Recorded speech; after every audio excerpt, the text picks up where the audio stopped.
Everyone, आशा करते हैं आप लोग सभी स्वस्थ होंगे और जहां होंगे अपनी पढ़ाई लिखाई को भली प्रकार से कर रहे होंगे। आगामी जो परीक्षा है हमारी यूपीटेट की, उसके लिए मैं कुछ ईवीएस से कुछ इंपॉर्टेंट क्वेश्चंस लेके आया हूँ उस वीडियो के माध्यम से। तो इन क्वेश्चंस को हम लोग वीडियो के माध्यम से कंप्लीट करेंगे। तो बिना देरी किए फटाफट हम लोग वीडियो को स्टार्ट करते हैं। जो चैनल को फर्स्ट टाइम देख रहे हैं, लाइक और सब्सक्राइब करें और ज़्यादा से ज़्यादा लोगों के बीच में इसको शेयर करें। जैसे दिया हुआ है, सिक्किम से गुजरने वाला अक्षांश निम्न में से भी होकर गुजरता है। तो जो अक्षांश है वो राजस्थान से होकर गुजरता है, पंजाब, हिमाचल और प्रदेश और जम्मू कश्मीर से होकर नहीं गुजरता, इसलिए इसका ऑप्शन नंबर ए एकदम सही होगा। नेक्स्ट क्वेश्चन है, बांग्लादेश में गंगा नदी को किस नाम से जानते हैं? तो बांग्लादेश में गंगा नदी को पद्मा के नाम से जानते हैं। नेक्स्ट क्वेश्चन आपके सामने है कि उत्तरी गोलार्ध वर्ष का सबसे बड़ा दिन कौन सा होता है? उत्तरी गोलार्ध में वर्ष का सबसे बड़ा दिन कौन सा होता है?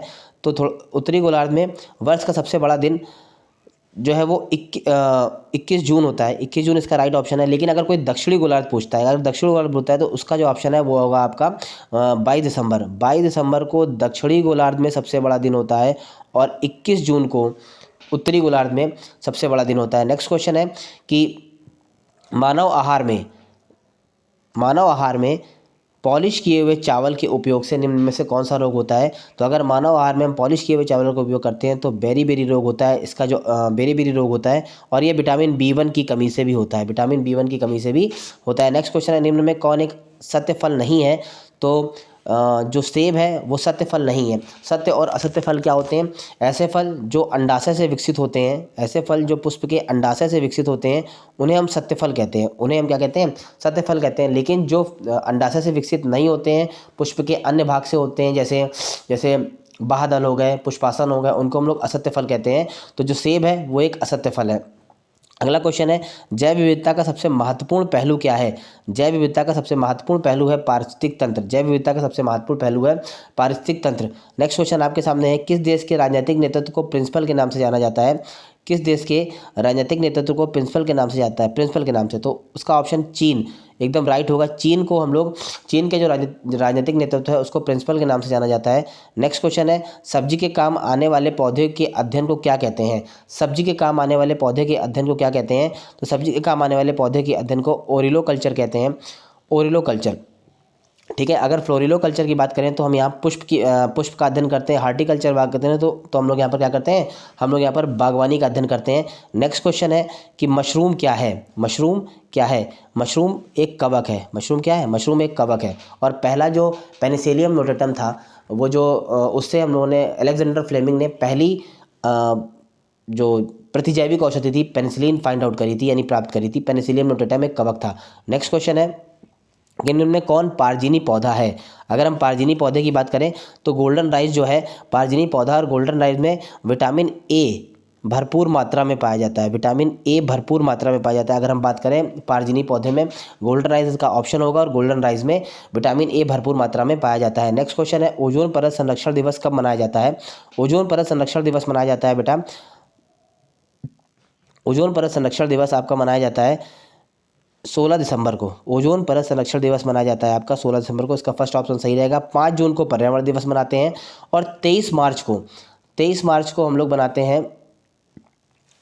21 अप्रैल को हम लोग मनाते हैं पृथ्वी दिवस। 21 अप्रैल को हम लोग पृथ्वी दिवस मनाते हैं। तो 5 जून जो है, 5 जून को पर्यावरण दिवस मनाते हैं और ओजोन परत संरक्षण दिवस हम लोग मनाते हैं 16 दिसंबर को। नेक्स्ट क्वेश्चन है, निम्न में कौन सी संस्था पर्यावरण से संबंधित नहीं है? निम्न में कौन सी संस्था पर्यावरण से संबंधित नहीं है? तो बेटा भारतीय सर्वेक्षण विभाग या पर्यावरण से संबंधित नहीं है। नेक्स्ट क्वेश्चन कह रहा है, चिनार वन्य जीव विहार स्थित है। तो चिनार वन्य जीव विहार स्थित है केरल में स्थित है। एक वन्य जीव विहार है जो कि केरल में स्थित है। नेक्स्ट क्वेश्चन आपके सामने है कि विश्व रेडियो दिवस कब मनाया जाता है? विश्व रेडियो दिवस कब मनाया जाता है? विश्व रेडियो दिवस 13 फरवरी को मनाया जाता है। इसका ऑप्शन नंबर ए एकदम सही होगा। नेक्स्ट क्वेश्चन आपके सामने है, निम्नलिखित में से किस कार्य से पारिस्थितिक संतुलन बिगड़ता है? तो अगर देखा जाए तो लकड़ी के काटने से पारिस्थितिक संतुलन बिगड़ता है। लकड़ी के काटने से पारिस्थितिक संतुलन बिगड़ता है, बाकी सामाजिक वानिकी से नहीं बिगड़ता, वन महोत्सव से नहीं बिगड़ता, और साथ ही साथ जो वन रोपण है इससे भी पारिस्थितिक नहीं बिगड़ता। नेक्स्ट क्वेश्चन आपके सामने है कि 16 जनवरी 2021 में राष्ट्रीय स्वास्थ्य प्राधिकरण में किसे आयुष्मान भारत या प्रधानमंत्री जन आरोग्य योजना के नए मुख्य कार्यकारी अधिकारी के रूप में नियुक्त किया गया था? तो बेटा इसका ऑप्शन डी यानी आर एस शर्मा एकदम राइट होगा। आर एस शर्मा को नियुक्त किया गया था। नेक्स्ट क्वेश्चन आपके सामने है, देश की पहली भूतापी बिजली परियोजना कहाँ स्थापित की जाएगी?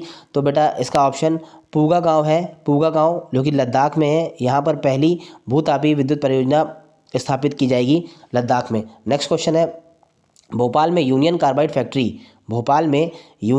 फैक्ट्री से जो गैस रिस गई थी वह थी, तो वो जो थी वो मिथाइल आइसोसाइनाइड थी। इसका ऑप्शन नंबर सी सही होगा। MIC बोलते हैं इसको, मिथाइल आइसोसाइनाइड। और ये क्वेश्चन जरूर आएगा। आप लोगों को कमेंट के माध्यम से बताना है कि ये घटना किस वर्ष में और किस दिन घटी थी। आपको कमेंट के माध्यम से बताना है कि जो ये भोपाल गैस त्रासदी है किस वर्ष और किस दिन घटी थी। नेक्स्ट क्वेश्चन है, सतत विकास लक्ष्य 2020 सूचकांक में भारत का कौन सा स्थान है? तो बेटा भारत का 117वां स्थान है। सतत विकास लक्ष्य 2020 के हिसाब से जो भारत का सूचकांक में स्थान है वो 117वां है। और आज के सेशन का ये आखिरी क्वेश्चन है।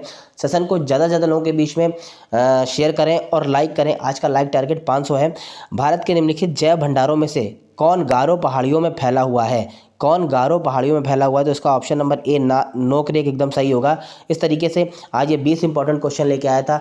और कल के जो सेशन में होगा वो 30 इंपॉर्टेंट क्वेश्चन मैं लेके आऊँगा। तो सेशन को ज़्यादा से ज़्यादा लोगों के बीच में शेयर करें। धन्यवाद।